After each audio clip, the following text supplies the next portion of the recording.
Escola Espírita de Nazaré representa para mim uma escola de conhecimento e de vivência da vida. É o segmento de religião que eu escolhi e leva o nome de nossa mãe espiritual, Maria de Nazaré. Eu espero que ela continue assim por mais 100 anos, instruindo, ensinando, levando o conhecimento do cristianismo para novas gerações. Espírita Maria de Nazaré representa tudo na minha vida. Ela me trouxe muitos ensinamentos. Desejo a escola Espírita Maria de Nazaré muitos anos de vida, que esses 100 anos represente muito para cada um de nós que fazemos parte da Escola Espírita Maria de Nazaré. Boa noite a todos. É com muita alegria que estamos aqui para a realização de mais um evento comemorativo dos 100 anos de amor e de trabalho da Escola Espírita Maria de Nazaré. Parabéns a todos os que a fazem e a gratidão muito grande de terem me dado a oportunidade de participar de um evento tão especial quanto um centenário. Muito grata. Eu sou Zélia Mendonça, sou trabalhadora do Instituto Espírita Gabriel Delany, que fica à Rua São Caetano, 220, em Campo Grande, e que também faz parte da área geográfica 1 da Comissão Estadual de Espiritismo.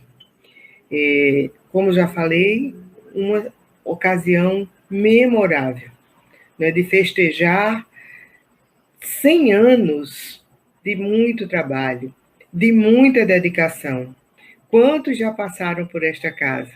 Me lembro que a primeira vez que aqui estive, numa reunião da Semana da Mulher Espírita Pernambucana, fui recepcionada por Maria Eugênia e conheci a sua mãe, acho que Baíca, né, que estava sentada numa sala lá ao fundo. Eu nunca esqueci. Baíca, que era uma das trabalhadoras também da Semana, Maria Eugênia, que passou tanto tempo também como uma das batalhadoras da SMEP. Parabéns a todas elas, a todos os trabalhadores que já estão no mundo espiritual e que construíram a base para que os trabalhadores da atualidade possam continuar o trabalho que iniciaram lá atrás, possam dedicar todo o seu esforço, não é, e se beneficiar com esse trabalho que aqui desenvolvem. Porque quando a gente trabalha no bem, o bem maior que se faz é para a gente mesmo.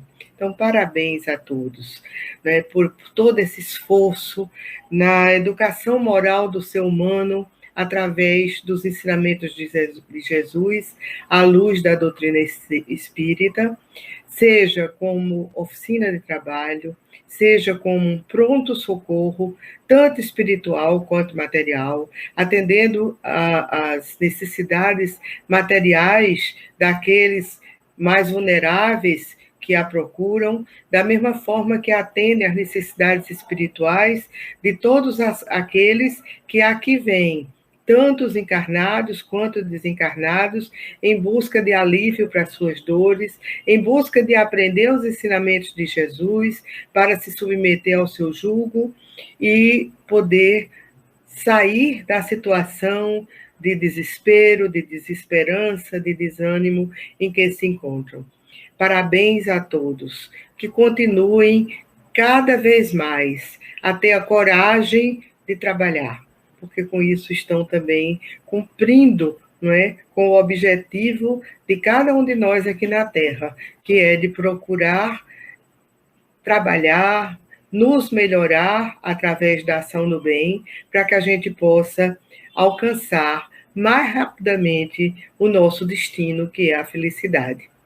Eu procurei trazer para vocês hoje uma mensagem especial, porque essa é uma casa que tem o nome de Maria de Nazaré, um espírito de altíssima envergadura, um espírito que já era tão evoluído que teve né, a oportunidade de vir numa missão fantástica, numa missão sublime, de trazer ao mundo o nosso Jesus, né, o nosso mestre, aquele que veio para servir de exemplo a toda a humanidade, o modelo de perfeição moral que a humanidade recebeu para seguir.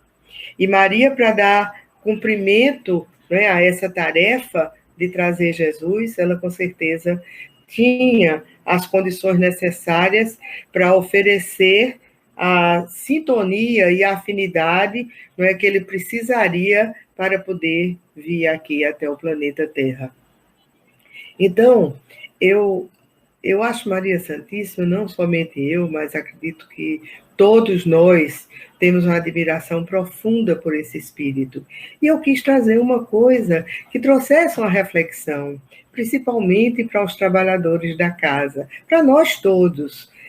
Falar de Maria não cabe a mim, isso cabe à nossa palestrante, que eu vou apresentar daqui a pouco. Mas eu trouxe uma mensagem de Anália Franco, que eu gostei muito, que se encontra no livro Mãe, Antologia Mediúnica.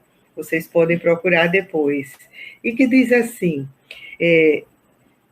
Mãe Santíssima, deixa-te recordemos a pureza incomparável e o exemplo sublime.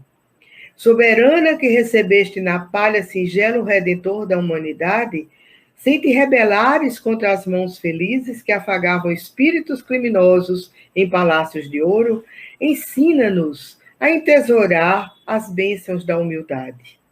Lâmpada de ternura, que apagaste o próprio brilho para que a luz do Cristo fulgurasse entre os homens, ajuda-nos a buscar, na construção do bem para os outros, o apoio da nossa própria felicidade.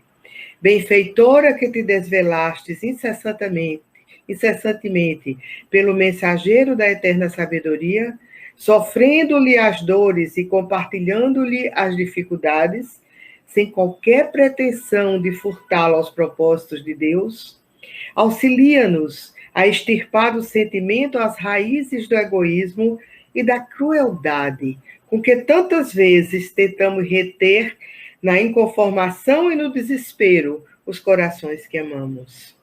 Senhora, que viste na cruz da morte o Filho Divino, acompanhando-lhe a agonia com as lágrimas silenciosas da tua dor, sem qualquer sinal de reclamação contra as criaturas da terra, conduze-nos para a fé que redime para a renúncia que eleva. Missionária, salva-nos do erro. Anjo, estende sobre nós as níveas asas. Estrela, clareia-nos a estrada com teu lume. Mãe querida, agasalha-nos a existência em teu manto constelado de amor. E que todas nós, mulheres desencarnadas e encarnadas em serviço na terra, possamos repetir diante de Deus, cada dia, a tua oração de suprema fidelidade. Senhor, eis aqui a tua serva, cumpra-se em mim segundo a tua palavra. Que possamos, todos nós, cumprir com a nossa palavra, aceitar tudo aquilo que a vida nos traz, que Deus, em sua infinita sabedoria, nos permite passar. Porque as dores e sofrimentos não são punição divina, são apenas a oportunidade que Deus nos dá de crescer, de nos aprimorar, para que cheguemos mais rapidamente ao nosso destino, que é a felicidade. Então, meus irmãos, essa é a mensagem que eu trago na noite de hoje. Espero que possamos refletir sobre ela, nos espelhar no exemplo de Maria Santíssima, para que possamos voltar à pátria espiritual, não com as mãos vazias, mas com as mãos cheias do trabalho no bem, que nos levará a uma outra condição de superioridade. E agora eu vou apresentar a palestrante da noite, a nossa querida Edina Santos, que é ex-presidente da Federação Espírita de Pernambuco, hoje diretora de integração federativa dessa mesma federação e palestrante espírita, tão bem conhecida por todos nós. E temos certeza que trará o brilho e o realce que esse espírito merece em sua palestra. Então, vou fazer agora uma prece de início para poder passar rapidamente a palavra a Elinar Santos.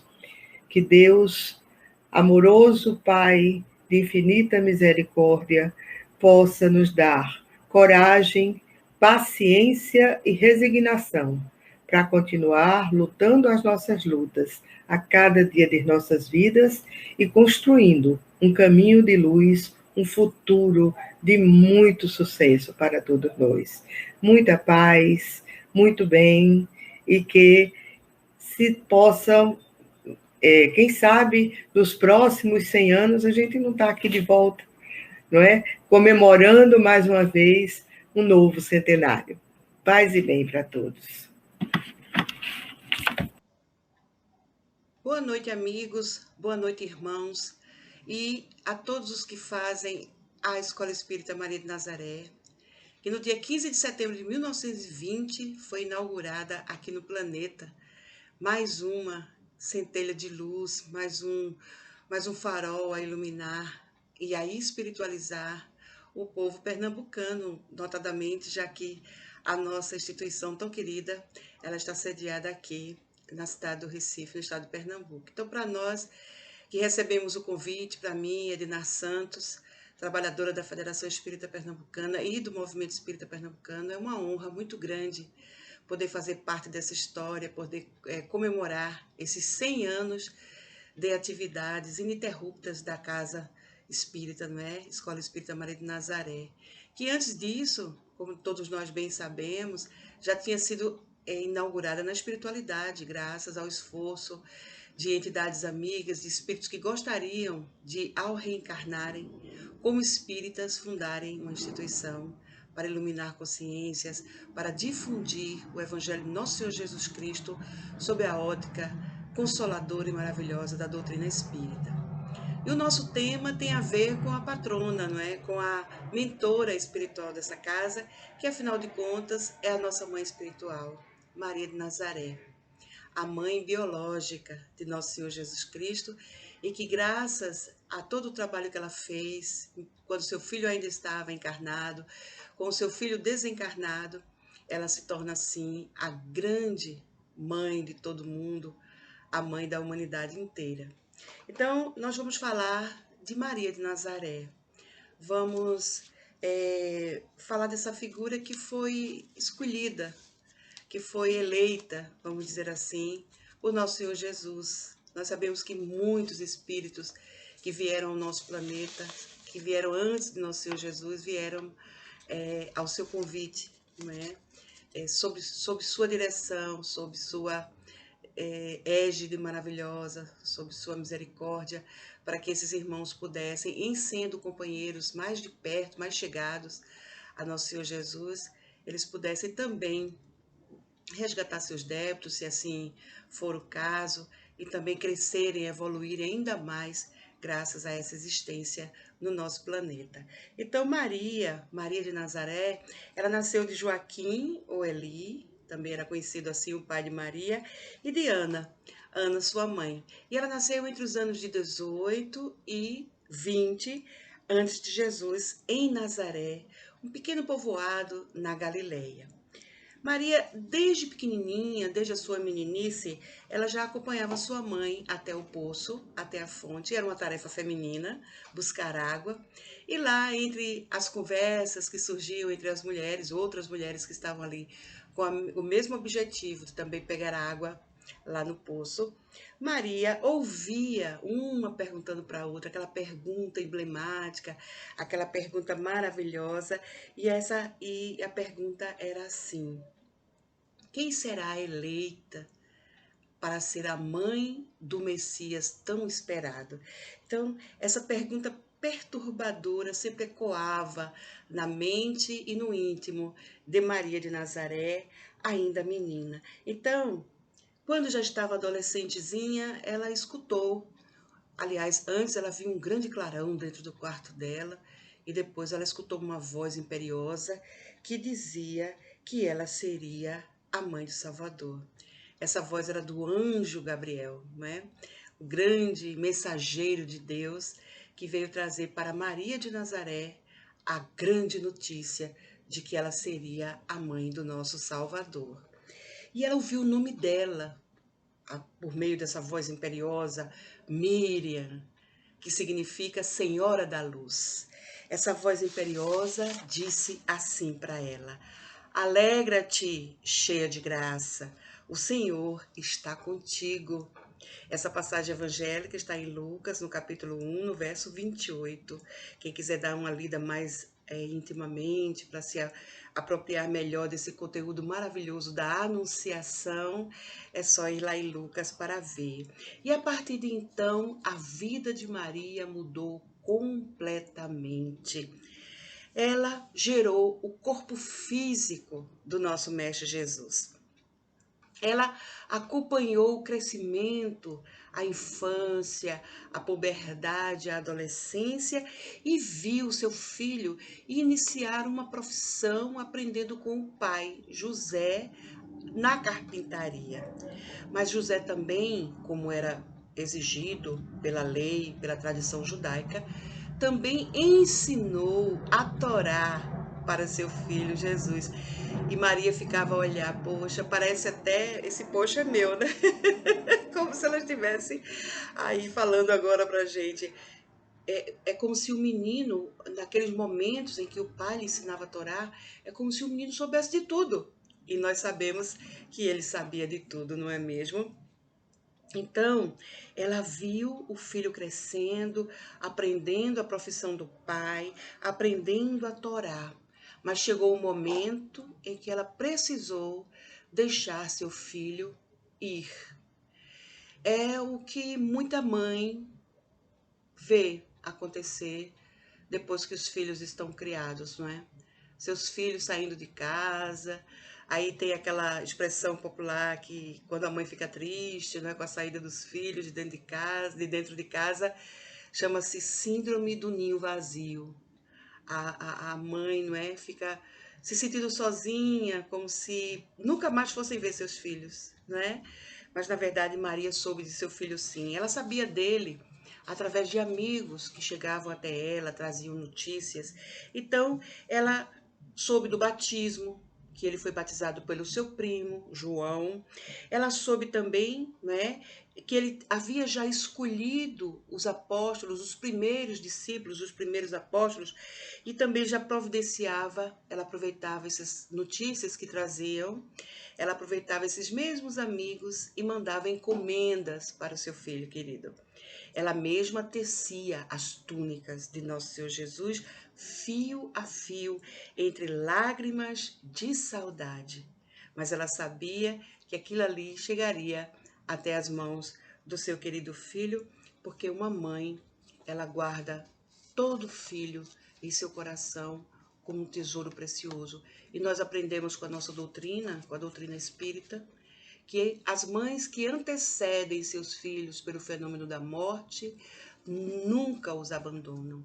Lá do outro lado da vida, na espiritualidade, essa mãe adorável, essa mãe amorosa, continua velando pelos seus filhos amados que ficaram na terra.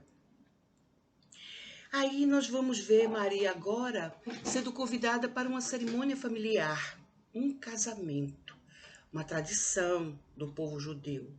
E Jesus também foi convidado para esse mesmo acontecimento. Então, foi aí que nessa cerimônia de casamento, ela reencontrou seu filho querido. E através da sua intercessão, nós soubemos no Evangelho que Jesus fez aquele prodigioso fenômeno de transformação de água em vinho.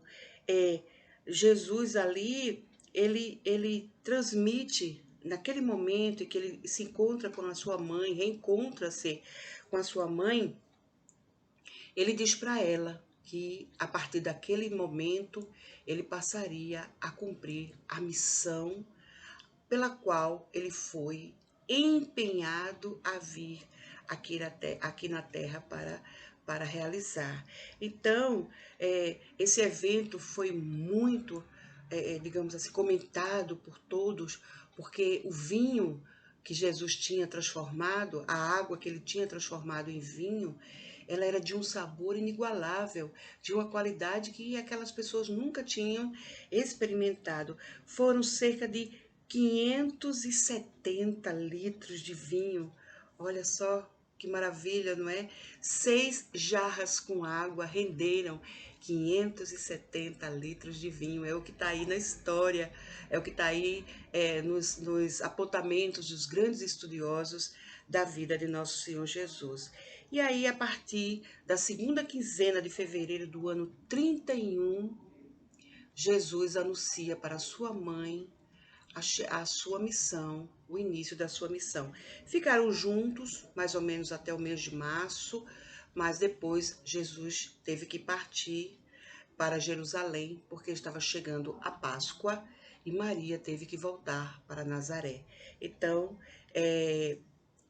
ela seguiu com ele antes disso, ela seguiu com ele até Cafarnaum, ficou com ele um tempo, até março, e depois ela volta para Nazaré e Jesus parte para Jerusalém.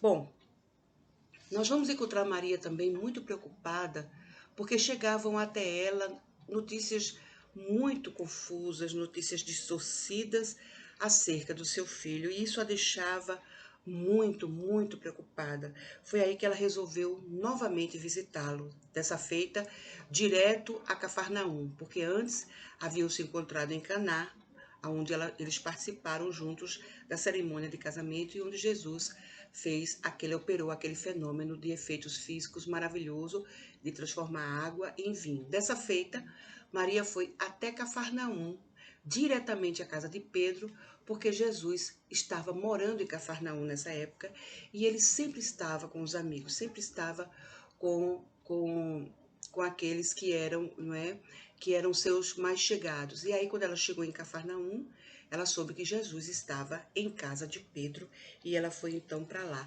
E foi lá, na casa de Pedro, que Maria ela presenciou vários episódios. E um deles foi a récita da parábola do semeador, a primeira parábola proferida por Jesus. E deve ter sido maravilhoso. Depois nós vamos encontrar Maria dessa feita agora, meus irmãos, no Calvário, aos pés da cruz. Ali, Jesus, seu filho, não é? Estava sendo sentenciado à morte infame, porque era assim que eles tratavam aqueles que eles consideravam inimigos de César, inimigos do povo judeu. E aí, depois disso, ela vai receber, nos últimos momentos de vida física de Nosso Senhor Jesus, ele, então, a coloca na posição da mãe espiritual de toda a terra, quando ele se dirige a ela e diz: Mãe, eis aí o teu filho, relacionando essa fala a João, o evangelista, João, o seu apóstolo, aquele que foi um grande amigo de Jesus, estava sempre com ele, era o mais jovem de todos os apóstolos, né, que faziam parte do quadro. E ali ele deu a ela a incumbência de ser a mãe da humanidade, quando ele diz para ela que a partir daquele momento ela seria a mãe de João. Era uma metáfora muito importante. Ao mesmo tempo também se dirige a João e diz assim para ele: eis aqui a tua mãe. É a família do coração. Jesus estabelece nesse momento a família adotiva, a família postiça, a família do coração, onde não há uma gestação uterina, há uma gestação cardiológica, cardíaca, coronária, vamos dizer assim. Ao invés de ser gestado no útero, João agora estava gestado no coração de Maria. E ele representava toda a humanidade, porque nós vamos encontrar depois, na Idade Média, Maria como a principal figura da religião dominante. Então, Maria chorando, não é, por aquela injustiça, ela relembrou a infância do seu filho, os momentos de aprendizado com o pai na carpintaria. Ela viu que Jesus era o consolador natural de todos nós. E como é que uma mãe amorosa, uma mãe prestimosa, consegue ficar sem sentir nenhum tipo de emoção ao ver seu filho sendo injustiçado daquela maneira? Então, a forma como Maria encontrou para homenagear seu filho que estava passando por uma injustiça tão grande, tão perversa, foi relembrar da sua infância, de tudo de bom que ele realizou, que era um filho diferente, um filho carinhoso, amoroso, muito cuidadoso. O pai viajava muitas vezes para serviços em carpintaria, em outras cidades, como Séforis, por exemplo, mais próxima de Nazaré, e ele era quem ficava cuidando da casa, da mãe, da família, de uma maneira geral. Então, ela foi convidada por João, possivelmente após a sua viuvez, a ir para Éfeso, uma cidade que se situava ao sul da Grécia. E em Éfeso, numa cabana simples, Maria passou a estabelecer ali um refúgio para os desamparados, para aqueles que ela chamava de os desvalidos do caminho. E ali ela pregava o evangelho em assembleias maravilhosas. Ela recordava os feitos de nosso Senhor Jesus, tudo que ela havia vivenciado ao seu lado. E aí ela percebia que aquelas recordações, elas chegavam muito fortes nos corações daquelas pessoas simples, daquelas pessoas humildes, que de corações sinceros se dirigiam até a sua choupana e então passaram a venerá-la respeitosamente como a Mãe Santíssima. E a sua choupana humilde ficou sendo conhecida como a Casa da Santíssima.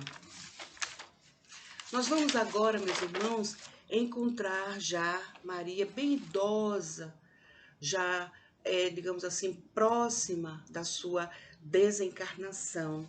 E nós vamos ver que ela, mesmo velhinha, mesmo cansada, mesmo doente, ela não prescindia de lenir corações. Ela sempre trazia uma palavra de conforto, uma palavra de força, até que um dia ela viu, na verdade, aproximar-se da sua casa um pedinte. E o pedinte, ao bater na porta, ele pediu guarida. E ela abriu a porta. Ela não sabia explicar por que alguma coisa ali no seu coração lhe dizia que ela conhecia aquela pessoa. Ela achava a voz familiar, ela achava os trejeitos, a forma de sentar, de andar, muito familiar. Até que o pedinte disse a seguinte frase: minha mãe, venho fazer-te companhia e receber a tua bênção. Foi aí que Maria reconheceu o seu filho tão amado. E quando ele afirma, minha mãe, vem aos meus braços, uma forte comoção a envolve. E aí ela observa, ela pega nas mãos daquele estranho, daquele pedinte, e ao olhar as mãos, ela vê as chagas. Nós sabemos, meus irmãos, que estamos diante de um fenômeno extraordinário de materialização do perispírito. Nós espíritas conhecemos o corpo espiritual, que é o corpo intermediário que atua entre nós, espírito, e o nosso corpo físico. É o primeiro corpo que Deus nos concede, quando Ele nos individualiza enquanto espíritos, e aí nos tornamos o indivíduo, uma pessoa, a partir dessa individualização que Deus promove. Então, o perispírito, ele possui diversas propriedades, dentre elas a da tangibilidade. Então, Maria pôde tocar em nosso Senhor Jesus e perceber as marcas da sua mão. Nós sabemos também que tudo é muito romântico nessa passagem, que há uma adequação das palavras para que nós possamos entender melhor as aparições de Jesus. Então, ela vê e ela diz assim, eu anotei a frase, meu filho, o que as úlceras te fizeram? Ou seja, ele ainda, mesmo depois da morte física, as úlceras ainda se mantinham. Nós sabemos que os espíritos, eles podem plasticizar seu corpo espiritual para serem reconhecidos pelos encarnados. Então foi a forma como Jesus encontrou para que Maria o reconhecesse, porque dos 3 que foram crucificados no mesmo dia, apenas Jesus foi preso com pregos na cruz. Os outros 2, Dimas e Gestas, que foram condenados por serem ladrões, eles foram amarrados na cruz, enquanto que Jesus, ele foi, na verdade, pregado na cruz. Então, ela reconhece e ali Jesus diz para ela que estava ali para buscá-la em nome de Deus, porque Deus a queria agora junto de si e ela já havia cumprido a sua missão. É linda essa passagem. Humberto de Campos, espírito, passou essas noções históricas maravilhosas para Francisco Cândido Xavier, no livro chamado Boa Nova. Esse é o capítulo 31, o último capítulo dessa obra magistral do espírito Humberto de Campos. Então, mas antes, Humberto continua falando, antes que dela ir partir, ou seja, abandonar o corpo físico pelo fenômeno da morte e partir para a espiritualidade, agora para a sua verdadeira casa, ela pede uma gentileza ao seu filho. Meu filho, gostaria tanto de ver Nazaré de cima, gostaria tanto de ver o lago de Genezaré, gostaria tanto de vislumbrar toda essa paisagem da Galileia de cima, para ver como tudo isso é. E Jesus, claro, não ia poder deixar de atender a um pedido tão simples e tão adorável da sua querida mãe. E aí ele a leva em seus braços e eles levitam por sobre a Galileia. É lindo isso aí, como Humberto de Campos escreve. Ela percebe que o lago de Genezaré, ele tem um formato como se fora de uma harpa, aquele instrumento musical muito antigo, mas que ainda é usado hoje, um alaúde, alguma coisa semelhante, que parecia um instrumento musical.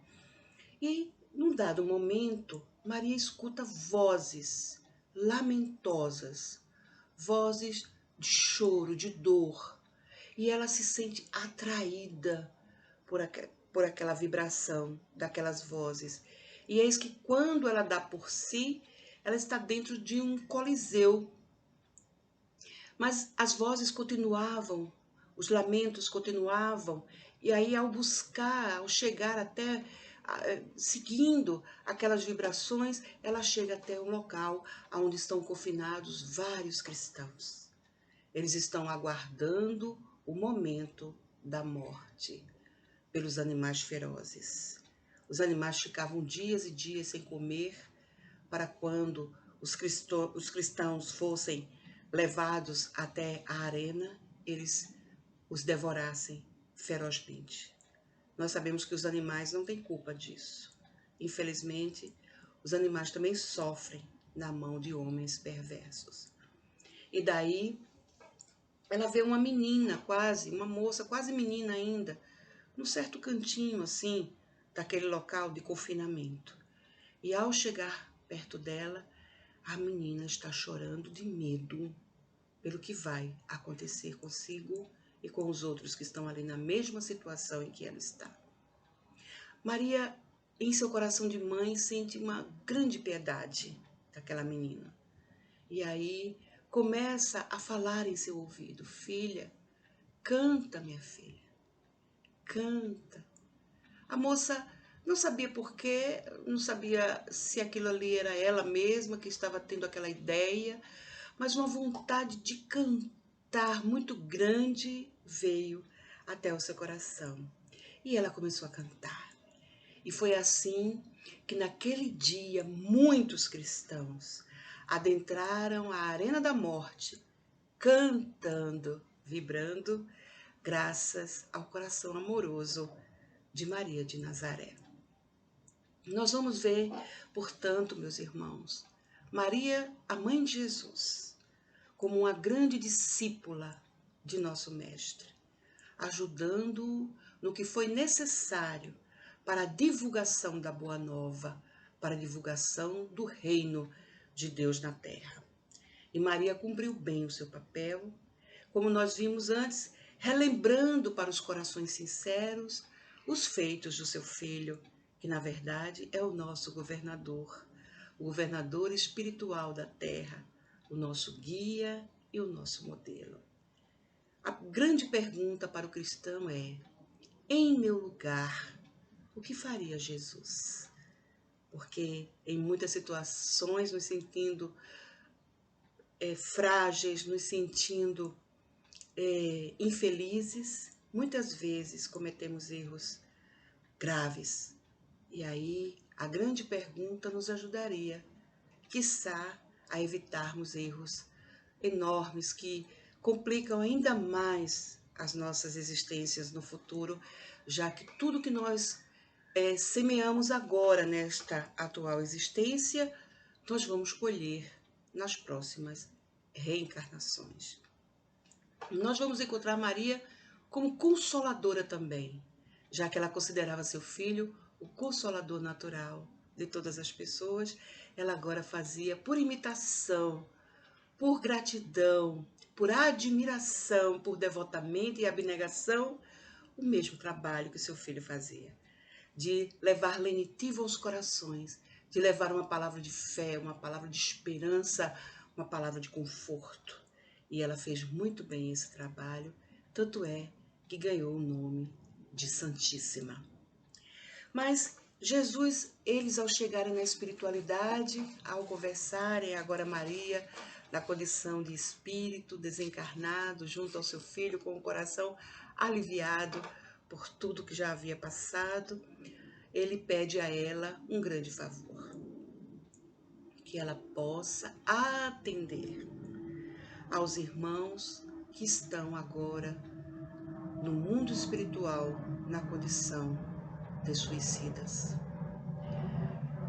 Os Espíritos nos dizem que quando Judas enforcou-se, suicidou-se pelo remorso, pela dor do arrependimento, ele foi parar em zonas umbralinas, o que nós chamamos aqui na Terra de inferno. E que nós espíritas sabemos muito bem que os umbrais são regiões infernais, mas não definitivas e determinantes, como é passado o conceito de inferno pelas religiões chamadas cristãs, ou pelas religiões pagãs, que são aquelas que não comungam com o cristianismo. Então, Judas, ele foi atraído para regiões de suicidas, aonde há o pranto e o ranger de dentes, no dizer de Nosso Senhor Jesus.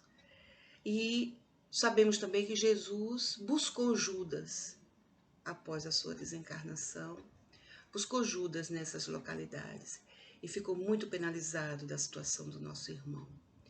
Por isso, vendo ele e outros naquela situação tão deprimente, ele pede que Maria, doravante, ela possa cuidar também, especificamente, de uma forma até muito mais específica, daqueles que são os causadores da sua própria desencarnação.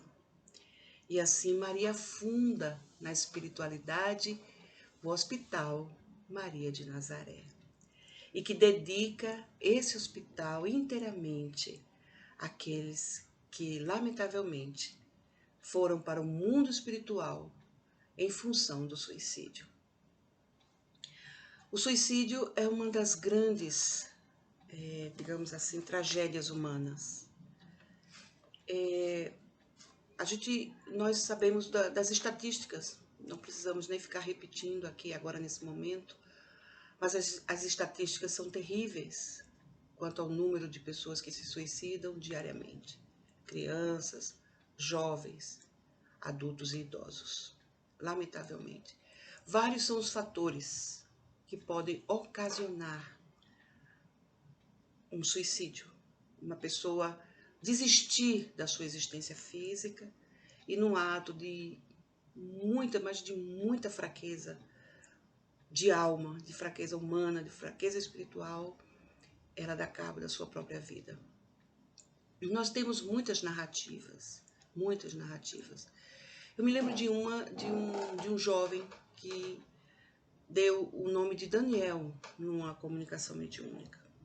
Estava acontecendo um evento muito grande de jovens, promovido pela Federação Espírita do Estado de Goiás. Não lembro agora a data especificamente, mas foi durante esse evento de jovens que foi recebida uma comunicação mediúnica desse espírito que se autodenominou Daniel. E ele conta que ele chegou na espiritualidade na condição de suicida. Drogas pesadas, overdose e a morte. O coração não aguenta. O corpo físico, ele entra em falência por conta da incidência abusiva daquelas drogas, dos psicotrópicos do corpo físico na corrente sanguínea. E aí ele conta que vagou muito pela espiritualidade, vagou muitos dias, não fazia nem ideia de há quanto tempo ele já estava vagando ali. Até que um dia ele ouviu vozes muito intensas, mas não eram vozes de lamento como ele estava acostumado a escutar. Vozes de revolta, de ódio, de desejo de vingança ou de pura lamentação. Eram vozes alegres. Havia música, havia não somente música ambiente, mas havia música nas vozes daquelas pessoas. E aí ele é atraído até aquele local e naquele momento ele vê como aqueles jovens podiam estar tão felizes e não estavam tomando drogas, nem as lícitas e nem as ilícitas. Aquilo causou para ele um grande espanto, porque para ele diversão significava estar drogado, fazer o que quisesse por meio do efeito danoso da droga. E ele viu que é possível ser feliz sem necessariamente tomar uma gota de álcool ou usar algum tipo de psicotrópico.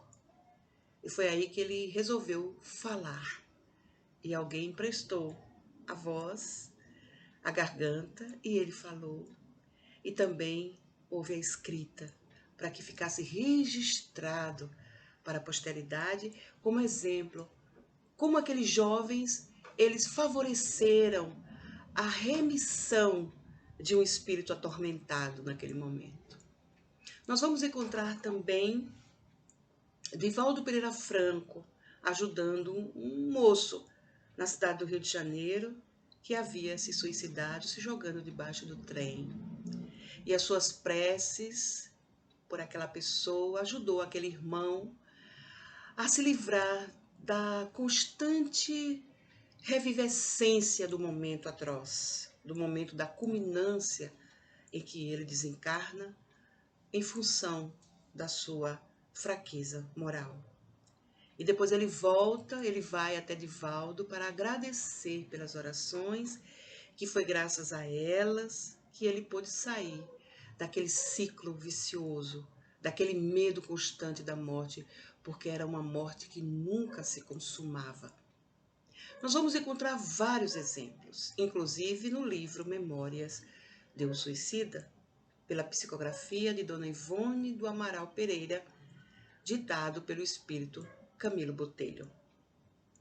Camilo relata que ele suicidara-se com um tiro na cabeça. E ao chegar na espiritualidade, vagara durante tanto tempo, não fazia ideia de quanto tempo. Porque ao chegar no mundo espiritual, o espírito momentaneamente ele perde essa noção de tempo. Porque nós contamos um tempo de um jeito, enquanto encarnados, e vivenciamos o tempo de outra forma, como desencarnados. E Camilo Botelho dizia que eram muito tristes os seus dias. O lugar onde ele habitava era terrível, feio, pessoas se lamentando, chorando, gritando, e ele ficava cada dia mais à beira da loucura por conta dessa situação. Até que um dia ele escuta o seu nome, Camilo, e aí é um nome fictício, nós sabemos, ele não quis dar notícias do seu nome verdadeiro, é um pseudônimo, e ele escuta seu nome sendo chamado. E era a Legião dos Trabalhadores de Maria. E aí, Maria de Nazaré, olha aí nossa mãe entrando em ação. Isso significa dizer, meus irmãos, essa notícia que o Camilo nos dá, significa dizer que Maria, ela transita por várias vezes nessas regiões umbralinas, onde estão concentrados esses irmãos que tiraram sua própria vida pelo suicídio. E daí, esses irmãos que fazem parte da Legião dos Filhos de Maria, é o nome, são eles que vão até os vales, até os locais onde há pranto e ranger de dentes e tiram essas pessoas de lá. Então, ela conta com um grande número de adeptos, com um grande número de seguidores na espiritualidade, que a ajudam nesse desiderato, que foi uma solicitação de nosso Mestre Jesus, de seu Filho tão amado. Nós vemos também que aqui na Terra, nós temos muitos irmãos que se dedicam especificamente às pessoas que passam pelo suicídio. O Setembro Amarelo é em homenagem a um jovenzinho que suicidou-se e que, como ele gostava muito da cor amarela, ficou sendo denominado Setembro Amarelo, mas também porque no seu velório, no velório do corpo físico dele, desse rapaz que se suicidou, os amigos que o amavam muito, porque o consideravam uma pessoa maravilhosa e não entendiam o porquê dele ter se suicidado. Como ele gostava da cor amarela, eles distribuíram para as pessoas que foram até o velório e o sepultamento, distribuíram uns lacinhos amarelos. Então, por isso que a gente chama Setembro Amarelo, porque esse jovem suicidou-se no mês de setembro, porque ele gostava de amarelo e porque as pessoas ganharam lacinho. Então, o símbolo do lacinho amarelo é para lembrar a todos dos suicidas, porque durante muito tempo eles foram, inclusive, execrados pelas religiões. Não eram considerados filhos de Deus, porque tiraram sua própria vida. Mas, graças a Deus, isso passou e hoje, lamentavelmente, temos que ainda admitir que muitas pessoas, mesmo com o nosso trabalho, com o nosso esforço, com as nossas preces, muitas pessoas ainda partem para essa decisão tão drástica. E que Allan Kardec até faz um contraponto em O Livro dos Médiuns, quando ele fala por que o suicida, não é? Por que o suicida? Se todos nós temos um instinto natural de defender a nossa vida, se alguma situação nos ameaça a existência, nós buscamos sair daquela situação com uma prece, tomando alguma atitude ou alguma providência, porque nós não queremos morrer, não é? Nós não fomos educados para a morte, nós somos educados para a vida, para viver. Então, qualquer coisa que ameace a nossa vida nos causa medo, pavor. Então, como é que o suicida, como é que ele consegue, mesmo tendo medo da morte, tirar a sua própria vida? E Kardec diz que é por conta do descontrole emocional que a pessoa está passando naquele momento. Ela está tão transtornada espiritualmente, mentalmente, que ela vê na morte a única saída para as suas tristezas, para as suas dores, para os seus diversos problemas da vida humana. Mas com o conhecimento espírita, com as notícias que o Espiritismo traz para nós, mediante as obras da codificação, as obras subsidiárias da codificação, que são aquelas psicografadas por médiuns sérios, por médiuns evangelizados, por espíritos superiores, eles vão nos trazendo quais são os resultados que ocasionam o suicídio, que é uma grande ilusão, que não resolve absolutamente nada. Mas Maria de Nazaré continua firme na espiritualidade, lá no Hospital Maria de Nazaré, cuidando daqueles que, lamentavelmente, se entregam ao suicídio. Então, ela vai lá, cuida dessas pessoas, cuida não somente do seu descanso, do repouso que aquela pessoa precisa, porque a vida umbralina não é fácil, são vibrações muito densas, vibrações muito pesadas que o espírito fica ali vivenciando no dia a dia. Nos lembramos de André Luiz, que na obra Nosso Lar conta que durante 8 anos vagou a esmo por aquelas localidades abissais, abismais, difíceis. Então, nós vamos aí, meus irmãos, vendo que, na verdade, que na verdade o nosso irmão, Camilo Botelho, ele teve, através da oração, ou de alguém que orou por ele, porque André Luiz, inclusive voltando um pouquinho para o Nosso Lar, André Luiz nos lembra que foi graças às orações que uma senhora, esposa de um senhor que ele tratava gratuitamente, porque eles não tinham dinheiro para pagar, não é, para pagar as consultas, ao tratamento, André Luiz o atendia gratuitamente. Então essa senhora, ela orava muito, e quando ele desencarnou, ela continuou orando por ele. Olha que coisa boa, como a prece, ela chega até os mais longínquos lugares e atingem os corações necessitados daquela prece. E foi assim que também Camilo Botelho conseguiu atrair os irmãos da Legião dos Filhos de Maria, que o levaram juntamente com outros companheiros em caravana até a região aonde estava o Hospital Maria de Nazaré. Eu anotei aqui algumas características, porque, não obstante o hospital estar sediado num local escuro, de trevas, muito triste, uma região desolada, algo assim de causar grande espanto, mas ao adentrar o hospital, Camilo pôde perceber os jardins que haviam ali dentro do hospital, graças à presença de Nossa Senhora Maria de Nazaré.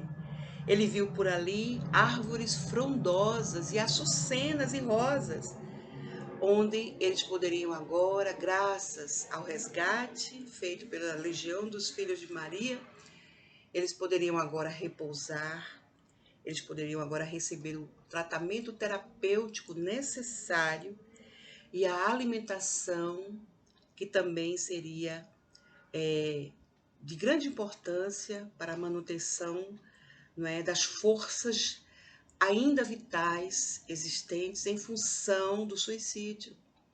Porque quando há o suicídio, o ato em si, o espírito, o corpo físico não perdeu a vitalidade. Não foi uma morte degenerativa, foi uma morte gradativa, natural. Foi uma morte abrupta, uma morte repentina. Então, o fluido vital, ele ainda fazia parte desse corpo físico, E o perispírito, ainda muito imantado ao corpo físico, célula por célula, acaba levando para a espiritualidade aquela vitalidade. O espírito suicida, ele demora muito mais, digamos assim, digamos, abandonar definitivamente o corpo físico. Ele ainda fica imantado àquele corpo em função do ato impensado. Então, eles ali no hospital poderiam ter o repouso necessário.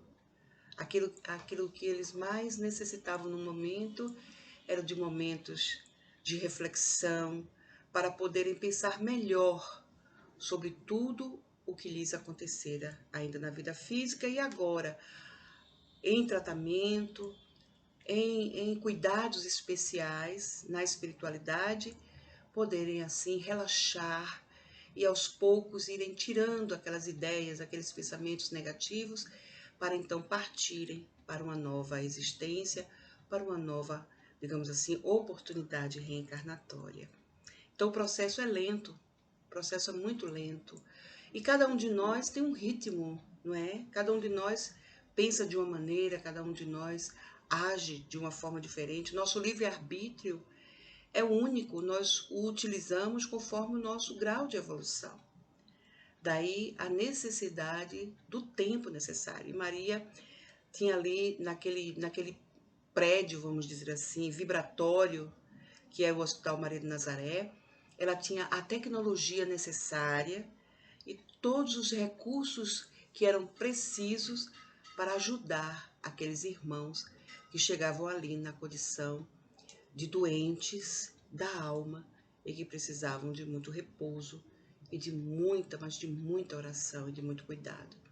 Então essa é a nossa irmã querida, a nossa mãe espiritual, a bem-aventurada, a cheia de graça, a Senhora da Luz, a Mãe Santíssima, a Reverendíssima, qualquer que seja o adjetivo, o título que nós possamos dar para ela é a nossa mãe.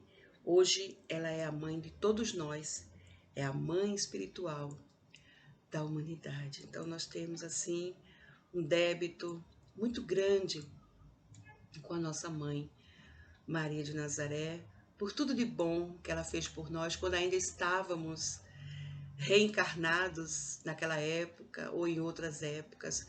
Nós vamos encontrá-la durante a Idade Média também, muito venerada por muitos e muitos religiosos, em função dela ser essa mãe maravilhosa que ficou com seu filho até o seu último suspiro, não é? E que mesmo quando estava distante, não deixava de se preocupar com ele e de venerar por ele. E tenho certeza que lá no hospital, Maria de Nazaré, na espiritualidade, ela também venera por ele e por todos nós.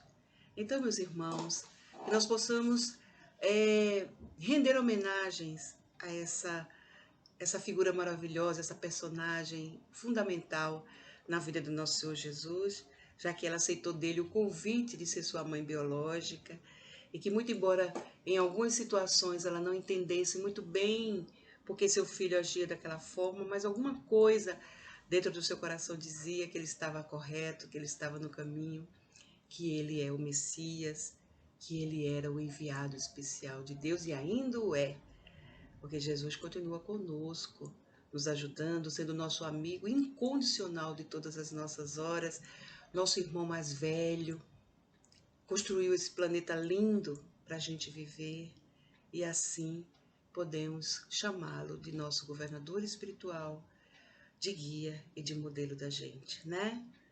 Eu agradeço de forma muito sensível ao convite que me foi feito para falar de Maria de Nazaré, mas também de homenagear a Escola Espírita Maria de Nazaré pelos seus 100 anos de trabalho no bem, levando para a comunidade do seu entorno, levando espiritualização, levando consolo, levando Jesus através dos seus evangelhos e também da doutrina espírita. Muita paz, que mais 100 anos possam vir para a Escola Espírita Maria de Nazaré e para aqueles que a frequentam. Deixo o meu abraço fraterno e também o abraço da minha família, do meu lar terreno. Muita paz. Que Jesus nos abençoe e que Maria de Nazaré possa estar também nos protegendo, nos ajudando. Ela é a padroeira do Brasil e dos nossos corações. Muita paz. Muito obrigada.